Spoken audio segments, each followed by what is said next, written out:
to Sukup Manufacturing. Pete Bercich, analyst for the Minnesota Vikings radio network, joins each and every Monday. We discuss Minnesota Vikings football. We discuss the best division in the National Football League, the NFC North. Pete is a Chicago native. And maybe there was a time he loved the Chicago Bears, and if that time happened to be now, he wouldn't be happy about this. Bears have 8 deep, 4 of them at the goal line. They bring 3. Daniels backing up. He's just going to have to let one fly. Goes to the right side. Steps away from the defenders. Gives himself some time. Now, steps up, fires. Heads towards the end zone. It is...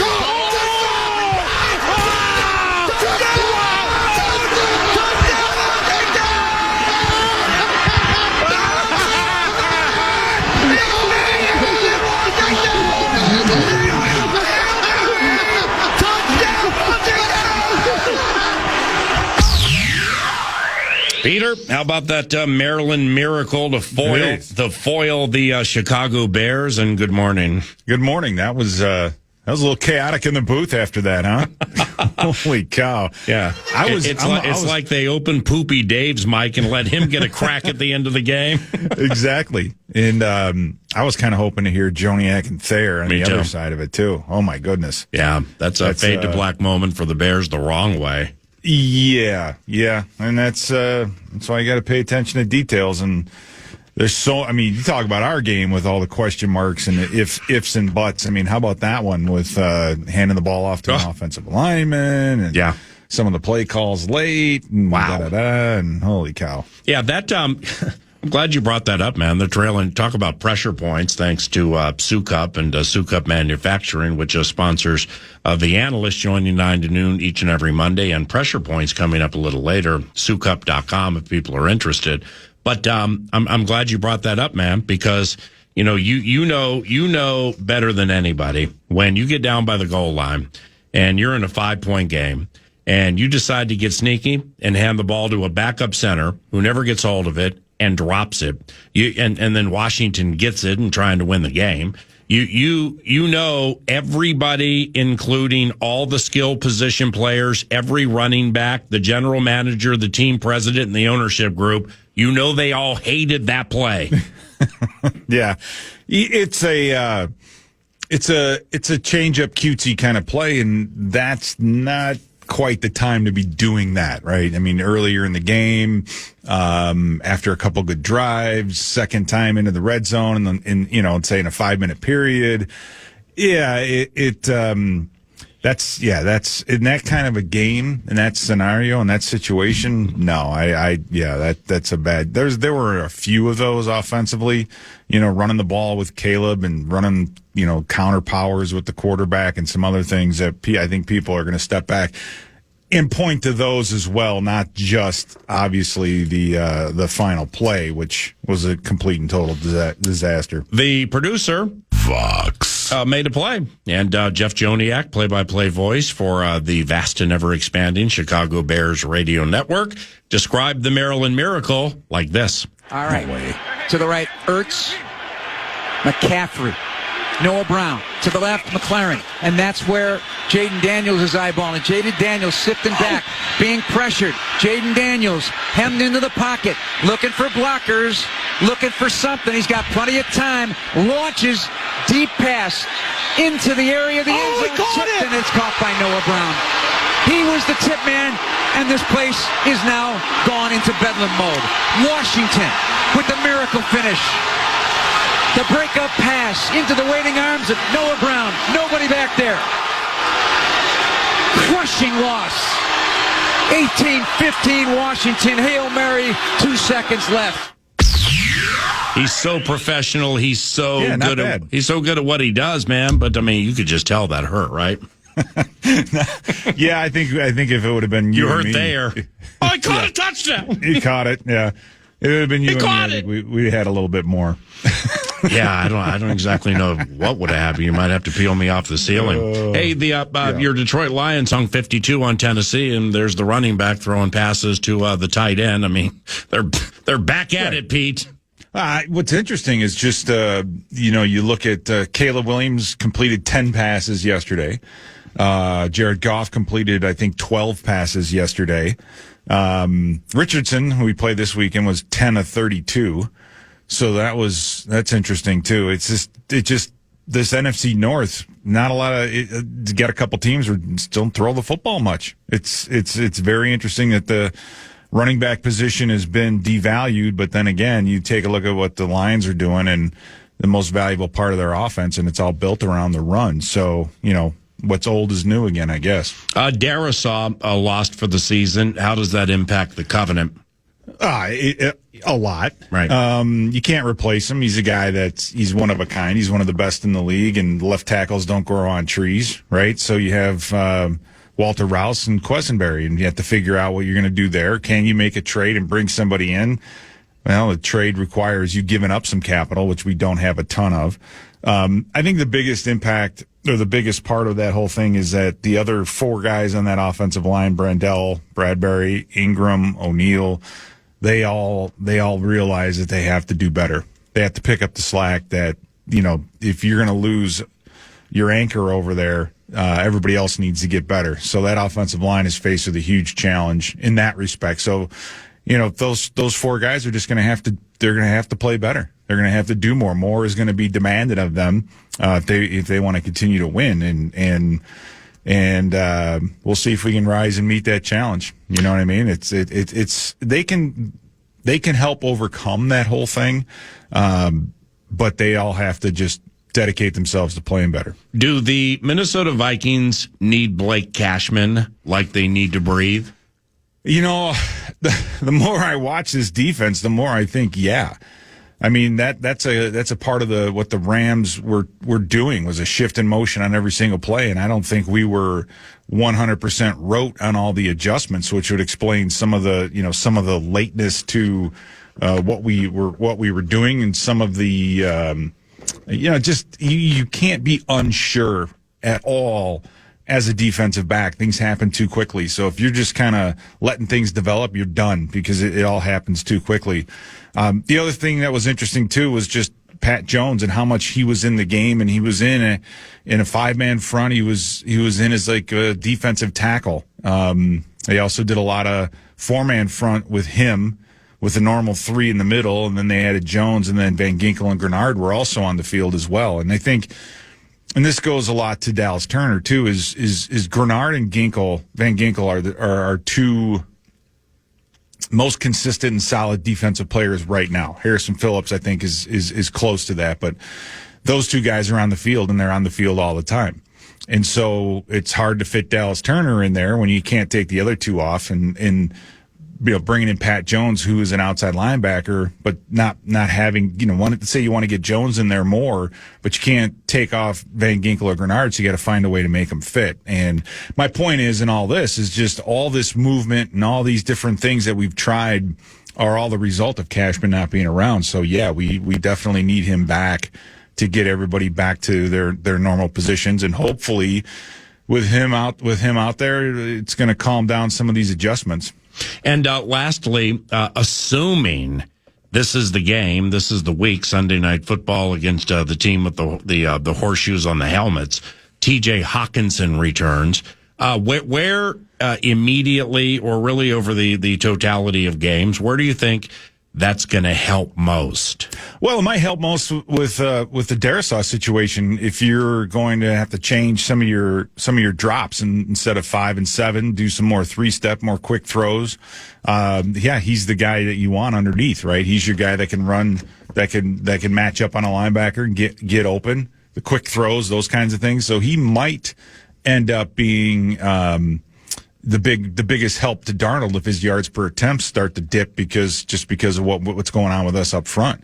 So I think he could be huge in that regard, in that respect. My man, the analyst. I'll see you tomorrow at the facility if you're there. If not, see you this weekend. All right, sounds good. See ya. Pete Bercich, analyst, Vikings Radio Network, courtesy of Sukup and Sukup Manufacturing. Around the corner, true freshman safety Koi Perich for the Golden Gophers football program, streaking as it is, a victorious 3 consecutive times, and absolutely dismantled the Maryland Terrapins over the weekend. He joins us in studio. We are going to stream it so you can watch it. Learn more at KFAN.com or stick around. Nordo will explain that. And Nordo also has that cash thing. Yeah, the Fan, along with two men in a junk truck, they want to give you a chance to put $1,000 in your hand with the National Cash Contest. Go to KFAN.com. Use the keyword credit. You might win $1,000 with the keyword credit at KFAN.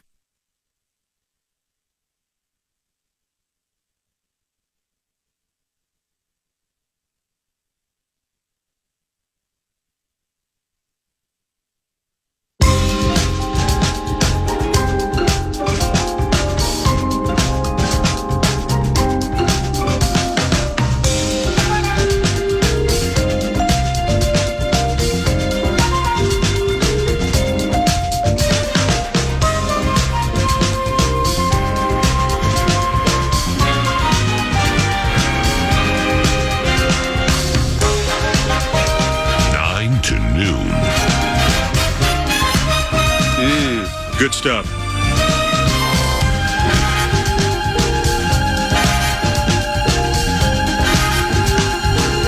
Welcome back. It's 9 to noon. Let's chat with Koi Perich, a true freshman safety for the red-hot Golden Gophers football team.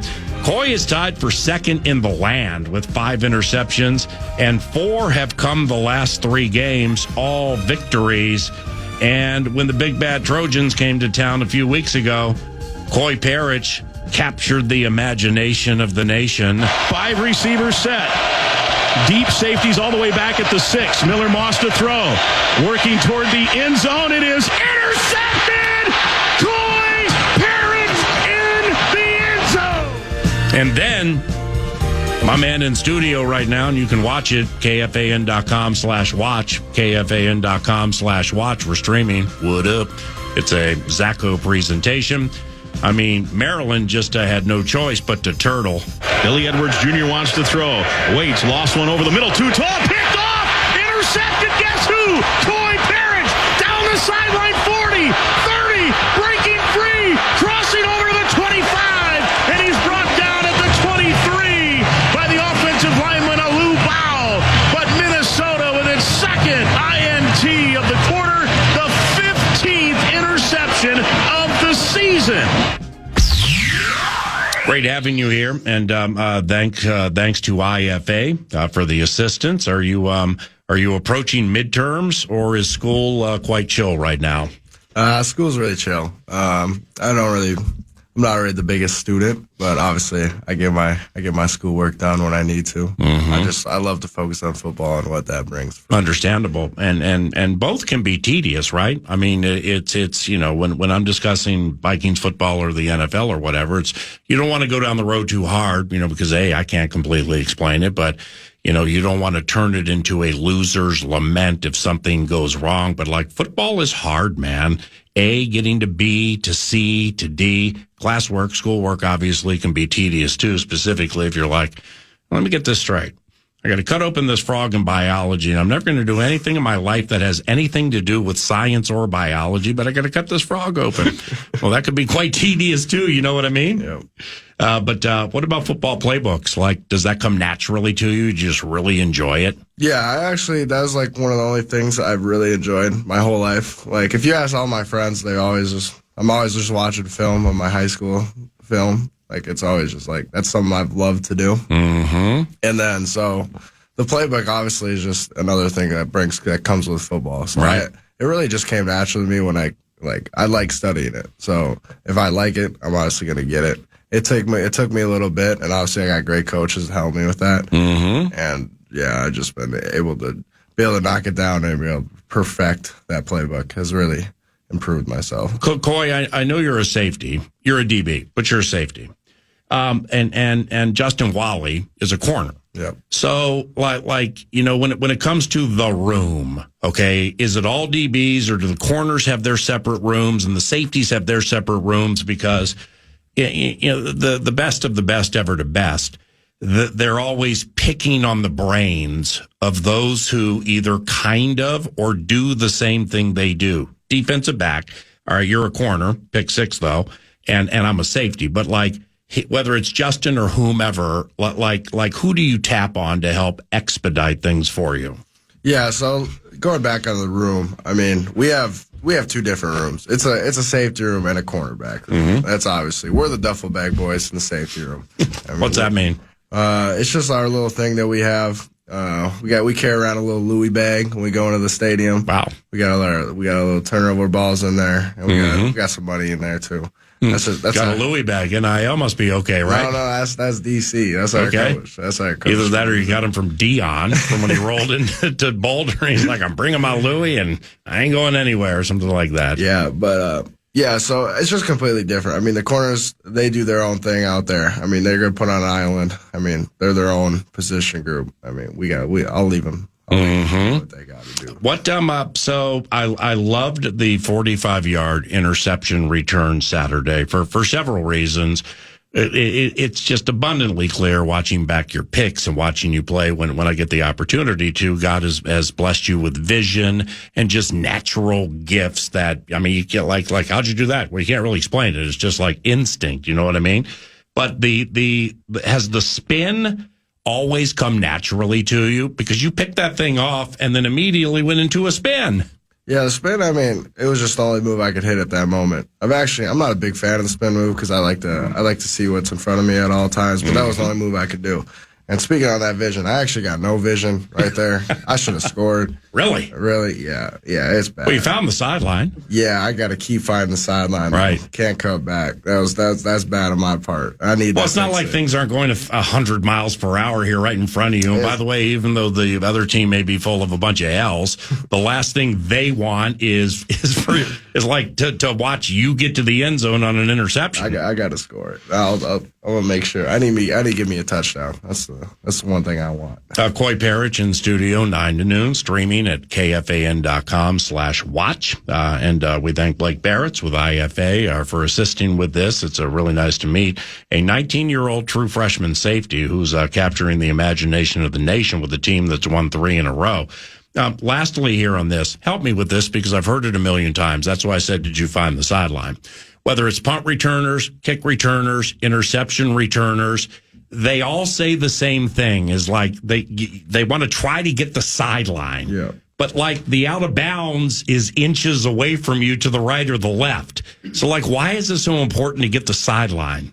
So that's the farthest away you're going to get from the whole team. I mean, the defense is the offense is just, they're running routes all over the field, and the farthest away from them is the near sideline because you got to get down there. It's easier for ourselves, the defense. We got one play. Get to the near sideline. It's on defense and go score. Right. And that's basically all. That's basically it on defense. So there's quick twitch thinking involved. It's more than just reaction and instinct and things like that. You got to that's just what you do. I mean, it's what you do. You know, it's like it's Blake does what he does, and we do what we do, and it becomes second nature eventually, right? Yeah, just keep practicing. I mean, we practice it every day. I mean, we get a lot of picks in practice, so we do a lot of sideline returns. Well, I mean, that also can be good and bad, right? I mean, it's like I'll be at Vikings training camp, and I'll be like, wow, look at this defense, just picking off Cousins, picking off Dobbs, picking off Darnold left and right. All right, that's great. Those are our quarterbacks. They keep picking off. Yeah, but we go against our scout team quarterback. We wouldn't get much off Max. That man is he's precise. He doesn't throw many turnovers. Yeah, we're going to get to him momentarily. Holy cow, he's hot right now, as is the team. Now in the Maryland game, and specifically with the defensive backs, I'd imagine all the hits on that Maryland quarterback. I mean, it felt like there were 9, 10, 11 like hits, and a lot early too. When you play on the back end, I mean, that's dreamy when that's happening because then sooner or later, those ducks are coming up. But secondly, how much does it impact what you guys do on the back end? Doesn't have to be necessarily a sack, but pressures and hits. Yeah, that's what I think is the most underrated part of the game of football. Is just the amount that the D line, like they don't get a lot of credit. Obviously, the best D ends in the NFL get their credit, but literally every single play they're in on it. I mean, literally on my pick, we got Anthony Smith. If it wasn't for him, I'm not getting that. That guy was wide open and just bulldozes the right guard into the QB. I mean, without him and without everyone on our D line, they're all amazing, and they get to the quarterback instantly. Yeah. I mean, they make that guy's. He makes it. He's panicking back there, so it makes us on the DB room. We can just have vision all the time. We're able to break balls, especially when they're got the duck.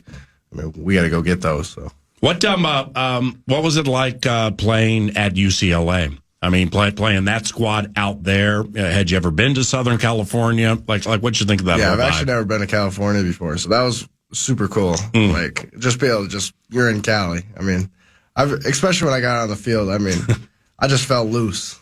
I mean, I joked around with my teammates. I was like, "We ain't Cali." I mean, it was just fun. I mean, with the sun beaming down. I mean, you're in the Rose Bowl too. Yeah. It's just a moment you can't. Yeah, the Rose Bowl right by Pasadena is in an area called the Arroyo Seco, and it's like that thing. I think it's been there forever. I don't know if it's antiquated. Like, what's the locker room like at the Rose Bowl? And college football teams travel with 1,000 people, so I would imagine it was a little cramped in there, right? No, actually, that is the best away locker room that I've ever been in. I mean, obviously, because it's a bowl stadium, so they have to, but.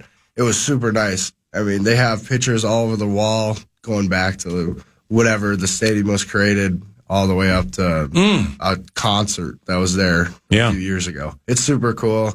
I mean, the memories there are just amazing. Your team, it's clear the connectivity is the best of the season and in the ultimate team game, because the best always have what is apparent to those watching and or listening, that there's cohesiveness within the totality of this group. So how did this become so fun for you guys so fast?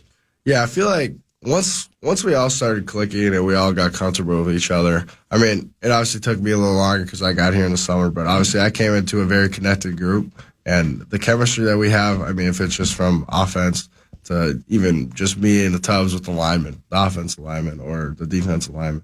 I mean, that's just you're able to talk to so many people because you're in the same building at once at the same time for so many hours.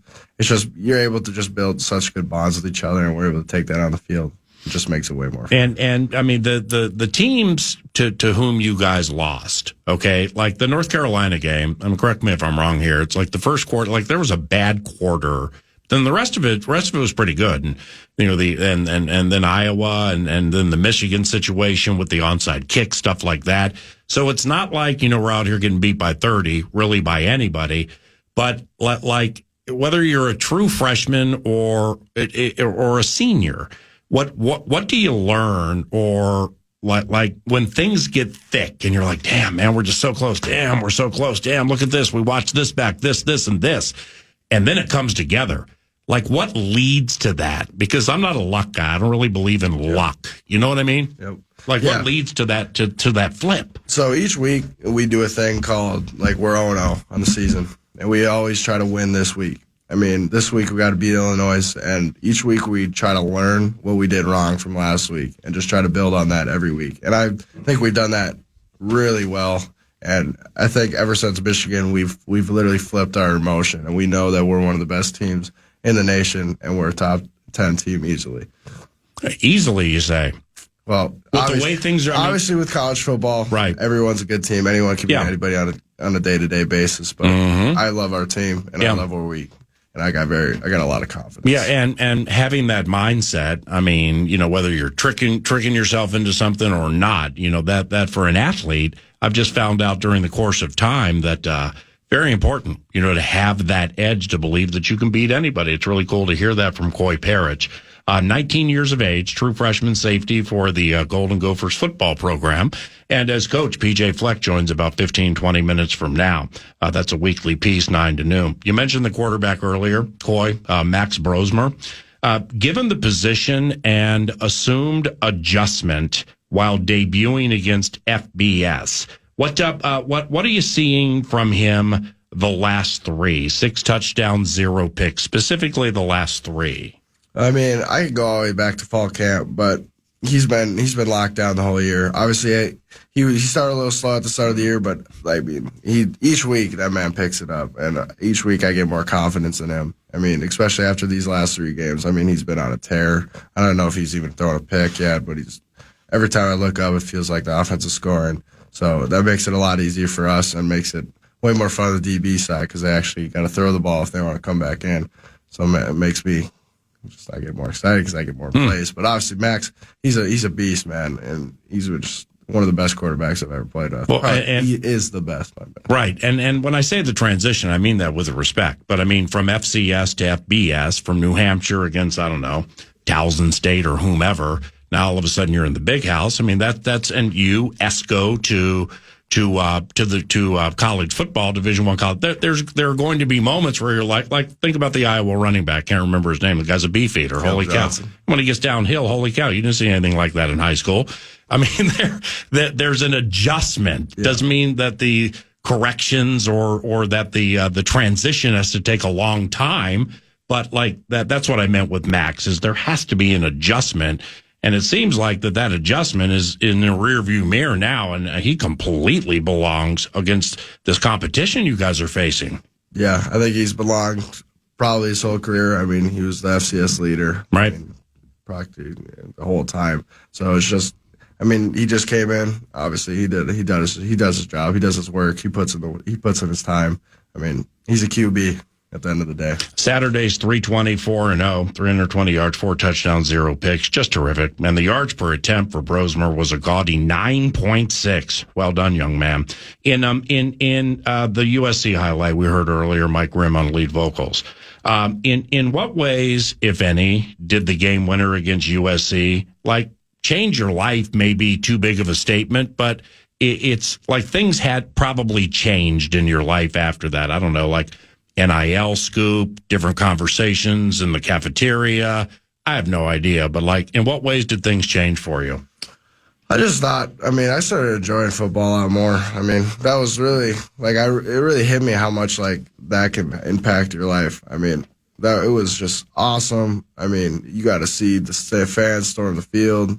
I mean, from everybody from the tops to the bottom. I mean, one of the coolest moments of my life, I got lifted up and I got to see everybody. I mean, yeah, it hasn't really changed outside of it. I mean, with IFA, they're doing a great job.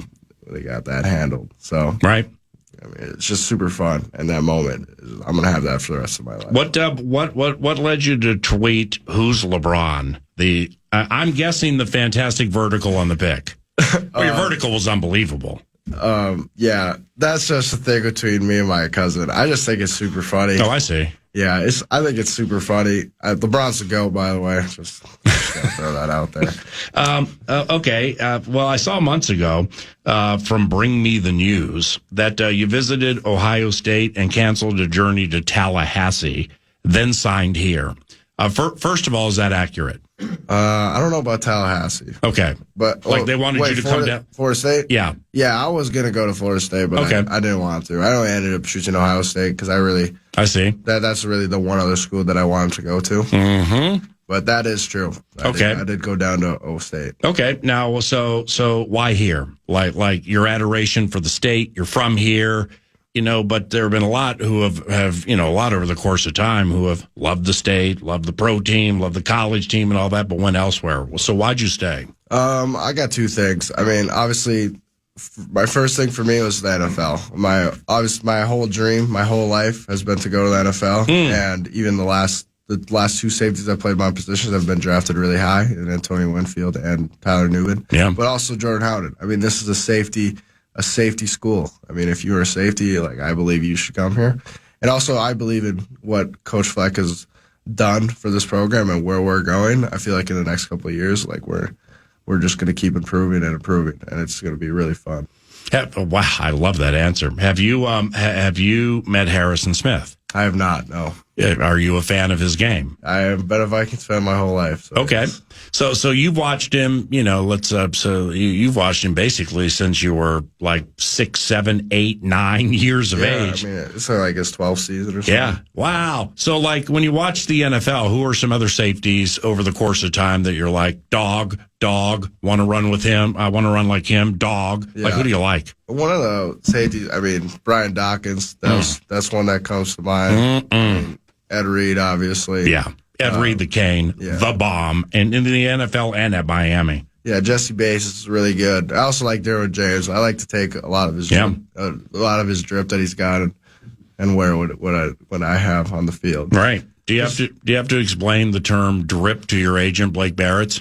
You know, he's still in the swag generation, I think. Yeah, it's just a bunch of bands. I mean, yeah, I like to put it all on. Right. I like to put it all on. You know, the Koi, and one of the beautiful parts about the metamorphosis of the NFL is, and college football too, but I mean, like Josh Metellus here, or there are designated safeties around the NFL who play some nickel, and they play some linebacker, and they play some free and strong safety. And I mean, the versatility only helps you last in the league that much longer. But given your size, and I would imagine you're still growing, is that appealing to you, being a safety, yet kind of being a Swiss Army knife? Yeah, I've always, whenever I play football, I want to do as much as I can, and any way I can help the team. Mm-hmm. And I think I'm really good at that. I think I can play a lot of positions, and that's what I've done my whole life. So I feel anytime and in any position they would put me there, I could play it. It would just take me a little time, and I could master it. So yeah, that does sound. So you're just Minnesotan through and through. I mean, you love the Vikings. You're now at safety and you know, but they're also, you know, this may be an unfair question, and if it is, I apologize. But like, the transfer portal is never anything that you're like, no. I mean, I believe in this coach. I believe in my teammates. I believe in myself. And there are rough waters. There's moderate chop along the way through which people need to push, as opposed to always just being like, well, this sucks, so I'm leaving. You know what I'm saying? Because that happens a lot. Yeah, I just feel like I just take the day at a day. I mean, I don't really try to focus on the future too much. I just focus on what tomorrow is going to bring me or what today is going to bring me. Amen. I feel like it's too much to look into the future that much, and whatever's presented to me at that time, I'm going to take my own decision and do that. Is half the town of Esco blowing up your phone to come watch you play? I love all Esco. I mean, it's a very small town. It's only like 2,000 people. Yeah. I had a lot of people just that knew my mom and dad that came up yesterday. It was or 2 days ago, whatever Saturday was. Mm-hmm. And I got to see them all after the game, signed a bunch of jerseys. So that was really fun. That's sweet. Isn't that hockey country up there? Yeah, there's a super. You're pretty close to Hermantown, right? Yeah, that's, of course, you know, Hermantown. Yeah. Well, did you ever consider puck? I really did. I hated basketball my 6th grade year, and then I wanted to switch into hockey, but I ended up sticking with it and playing it all the way through. Now, just a couple more, then we'll say hello to Blake, then talk to PJ. But I attended the Colorado-Cincinnati game Saturday, family weekend with my daughter out Boulder Way. And I know you know the name. How would you handle Travis Hunter in open space or coverage? I mean, seeing him live, man, not on TV, that's a nice player right there. Yeah, Travis Hunter is probably one of the best players in college football. Right. I mean, I would just use my technique, what I got, what I've learned from. Mm-hmm. If he's got the ball, I'm hitting his knees. I mean, that's how I tackle. That's what it's got to be at 19 or 29, right? I got to cover. That's awesome. How is the name, image, likeness working out, or is that something you don't really talk about publicly? Yeah, I'm a big fan of NIL. I mean, I don't have a lot to say on it, but yeah, anything that can help me, and I'll use anything I can use to help other people. Yeah, I think that's a big thing, and awesome what they're doing with it. Well, here is the founder of IFA, Blake Barrett, a longtime friend of yours truly, joining us in the 651 Carpets Plus studios.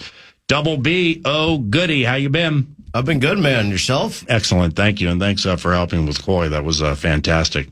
The opportunity to work with players like Koi and other Gopher players like, say, Darius Taylor, Cody Lindenberg, Justin Wally, Jackson Howard, Greg Johnson, in your own backyard and have it, you know, become palpable or at least growing to a stage you know it can get. What's it like?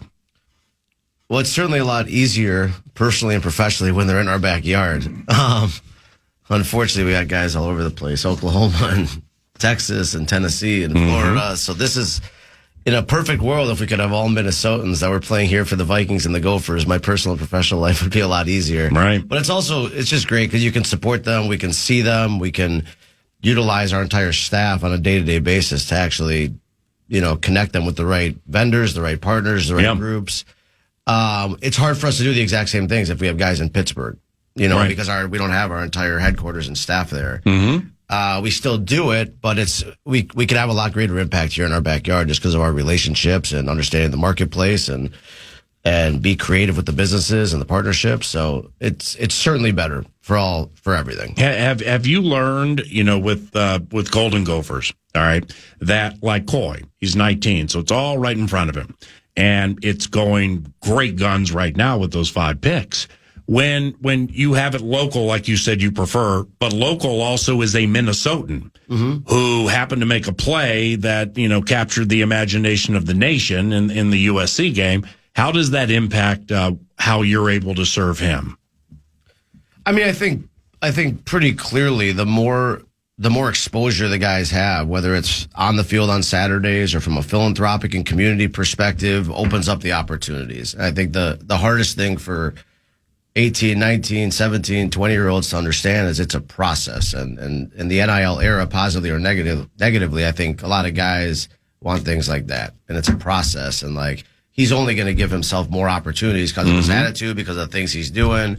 He's got something coming up with General Mills and Gushers now because we understand that one, it's a local group, and also that's one of his favorite snacks. General Mills ain't small. No, that's pretty good.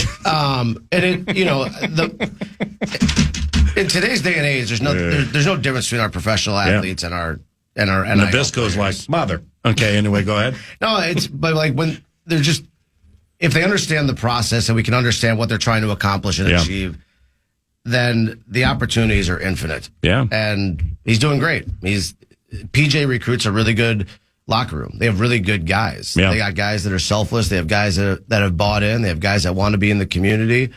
All of those things add to the opportunities down the road.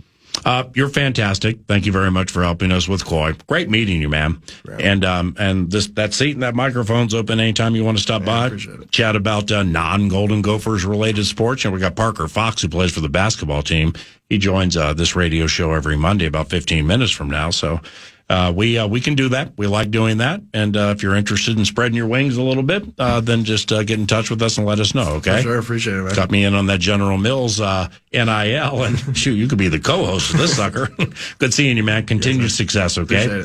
Koi Perich, true freshman safety for the Golden Gophers football team. PJ Fleck is next.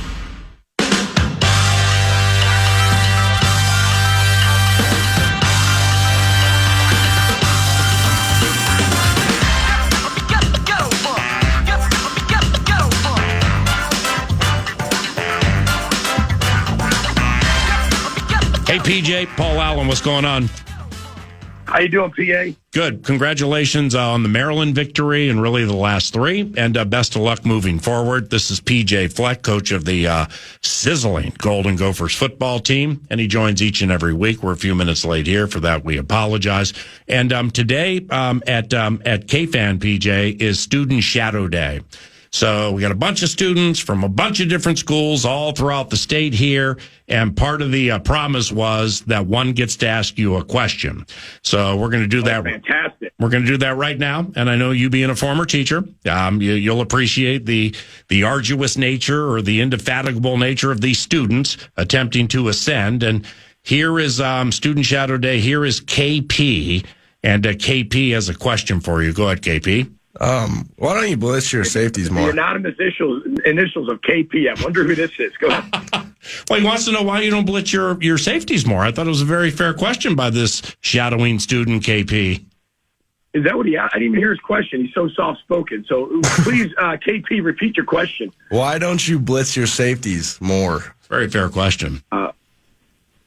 Well, I think we blitz our safeties quite often so they can stay back there and catch some interceptions.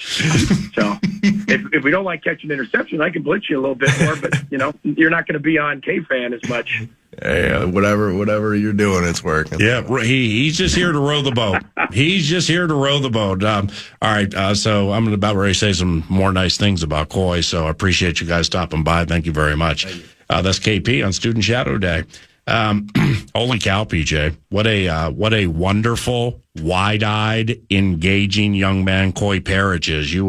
I mean, the world knows you hit on one with all these interceptions and stuff, and like that spin move on the 45-yard return this weekend. I mean, just nice instincts there with the spin. But you really hit on one here, didn't you? Well, yeah. I mean, he's Minnesota's finest, and I think that we were keeping in-state kids home. To credit to Koi and his family, and went through the whole recruiting process and felt like Minnesota was the best fit for him. And I think Koi values what young people should value. And I don't know, as a young person, if I've met a more fully committed young person at whatever he does. He didn't come early because he was fully committed to his basketball team. He was fully committed to run track. And you're talking about a kid, whatever he does, he is fully committed. And he's a no-nonsense guy. I know he's a little bit soft-spoken. You can hear him, but he's no-nonsense. He just wants to compete and be fully committed and help make teams better. And he loves the game of football. And whatever he's doing, he loves, because he's not going to waste his time doing things that he doesn't want to do. Like, he's not. That's what I mean about the no-nonsense. He's not going to waste his time by doing stupid stuff that doesn't make him better. And I think that's very difficult to find. And that's a credit to his parents. That's a credit to him. And, this is he's only been on campus for about 5 months. So he's got a long career ahead of him and a lot of work to do. And he'll just keep doing it better. That very well explained, man. I really enjoyed that. And I'm chatting with him a little bit ago about your quarterback, about Max Brosmer. And I'm like, there has to be a transition from FCS to FBS.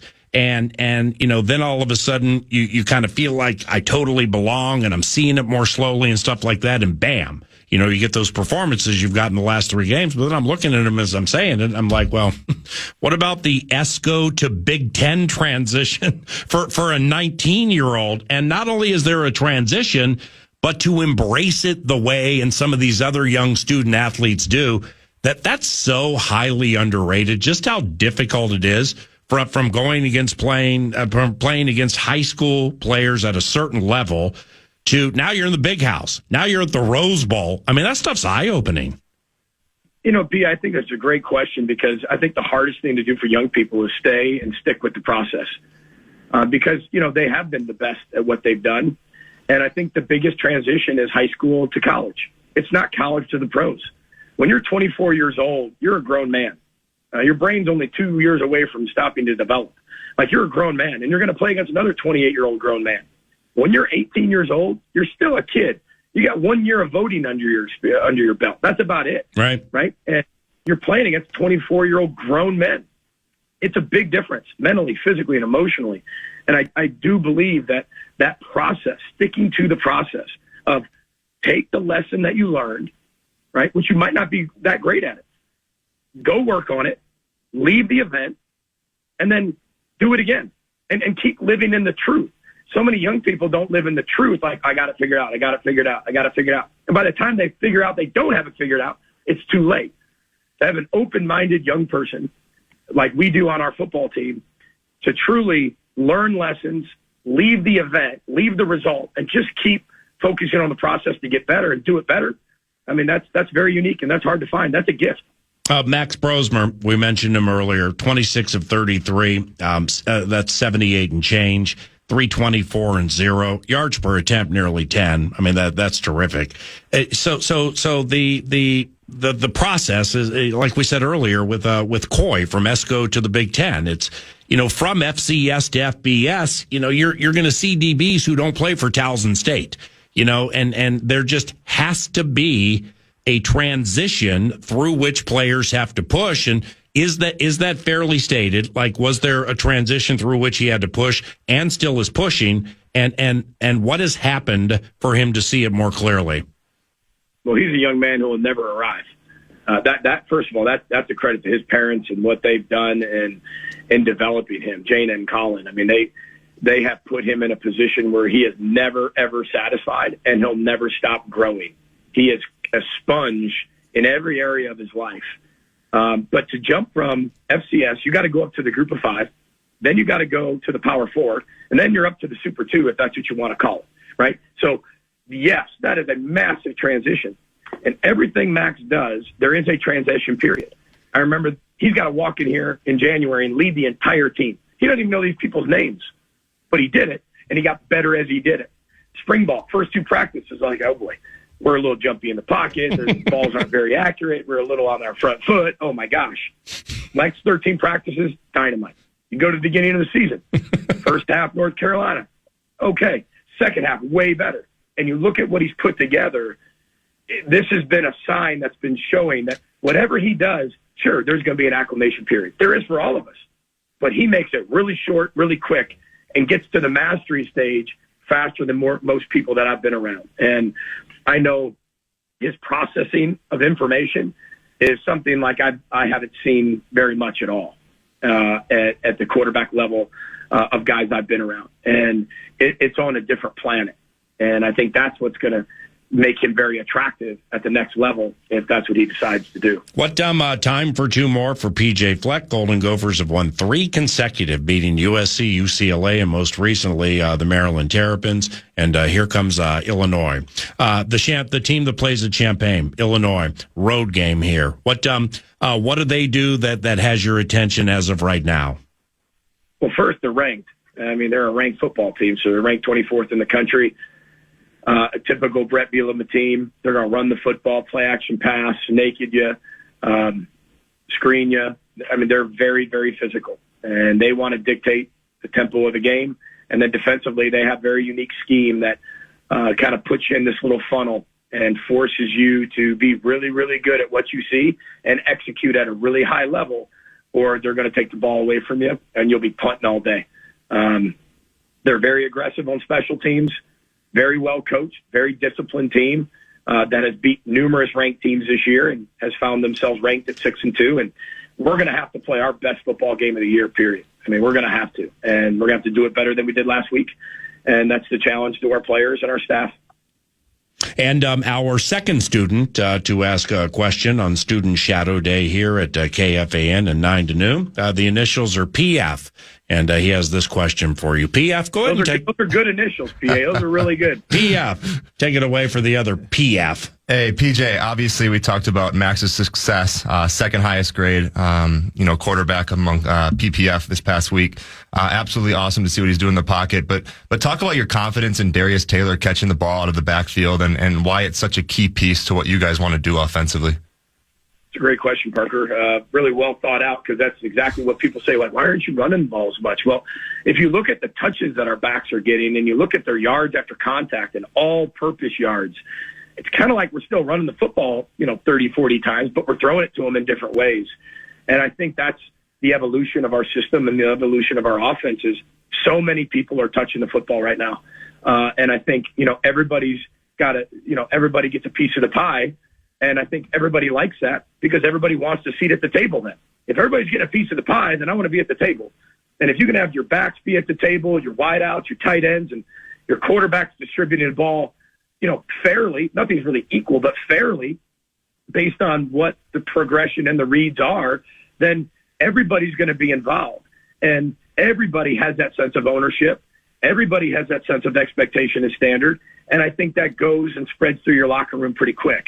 So we need our running backs just to continue to do what they're doing, whether it's on the ground for 200 or in the air for 200.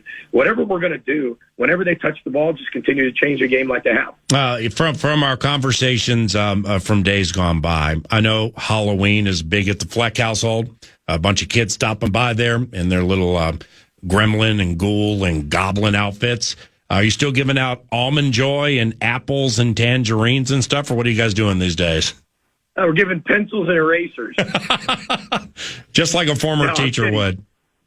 I'm kidding. No, Heather's got she's got all the candy ready to go, the king size candy bars and all that other stuff. We've got some things on Thursday, so we'll see. Hopefully we're around, but if not, we'll make sure everybody gets fed. I promise you that. PJ, congratulations on the victories. Best of luck against Illinois this weekend, and we'll chat again Monday, okay? I appreciate everybody. Row the boat, Sky Mom, go Gophers, Skull Vikes, and happy Halloween. Appreciate you. Happy Halloween. PJ Fleck, 9 to noon. Parker Fox from the Golden Gophers basketball team joins the Covenant each and every Monday about this time. And we have plenty about which to chat with P. Fox when 9 to noon continues on KFAN.